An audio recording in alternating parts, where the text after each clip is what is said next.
Sir एसे लिहिताना खूप problem येतोय, मग यासाठी काय इम्प्रूव्हमेंट हवी?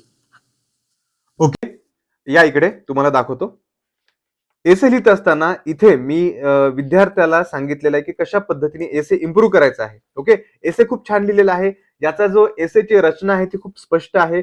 दोन्ही त्यांनी निबंधाची सुरुवात जी आहे ती स्टोरी पासून केली आहे. ही आपल्याला टाळायला पाहिजे. दोन्ही निबंधाची एकसारख्या स्टोरी पासून सुरुवात करणं हे इथे टाळायचं आहे. इकॉनॉमिक आणि सोशल डायमेन्शन त्यांनी व्यवस्थित मांडलेले नाहीत. मी इथे सांगितलेलं आहे त्यांनी व्यवस्थित मांडायला हवेत. रिजनल किंवा जेंडर डायमेन्शन जोडल्यास जो निबंध आहे तो आणखीन व्यवस्थित होऊ शकतो.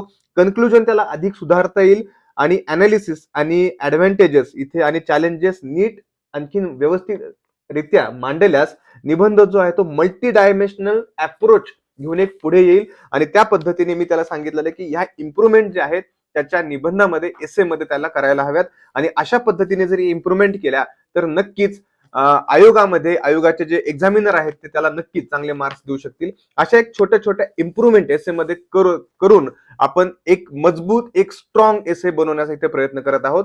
आणि अशा एसेला तुम्हाला तयार करण्यासाठी तुम्हाला नक्कीच वी अकॅडमीची एसे जे ओरिएंटेशन आहे किंवा वी अकॅडमीची एसे बॅच आहे ते नक्कीच तुम्ही जॉईन केली पाहिजे.